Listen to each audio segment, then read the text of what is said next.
we're going to be making today is a pizza dough. I'm going to show you how easy it is.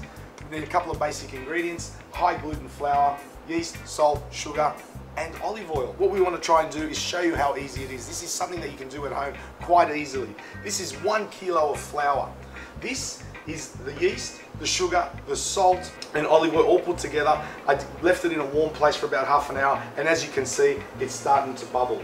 And this is what we call activating the yeast. So what we're going to do now is just slowly add this in and bring it all in.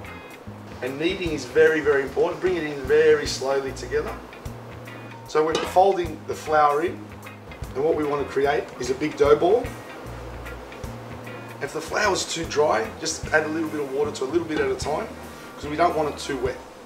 And at home, if you have like a mixer or a KitchenAid or something like that, just with a dough hook, and you just knead it in the machine with a dough hook. Doing it by hand, I don't know, it's just fun.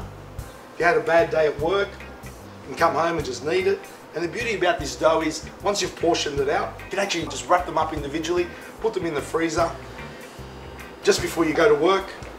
Take it out of the freezer, put it on the kitchen bench, and it'll be ready by the time you get home, just to make pizza. So kneading is quite important. So you want to knead it by hand for a good 2 to 3 minutes. Let it rest. And when I say let it rest, and it will reactivate again, and it will usually double up in size. And that will take approximately about 10 to 20 minutes, depending whereabouts you put it in your kitchen or the warm place. Then once it's reactivated again, you boil it up into your portion sizes and how big you're going to make the pizza. And that's your basic pizza dough. What we're doing now is the dough's been kneaded. It's rested for about 10 minutes. Now we're going to portion control it.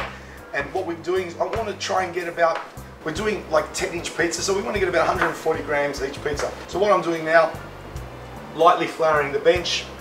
We're going to ball this up. And all I do is I ball it up in my hands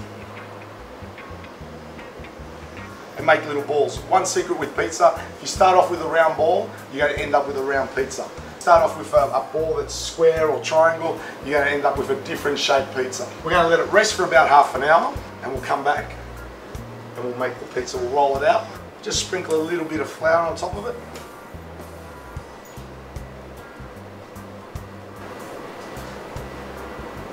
And we'll be back in about half an hour.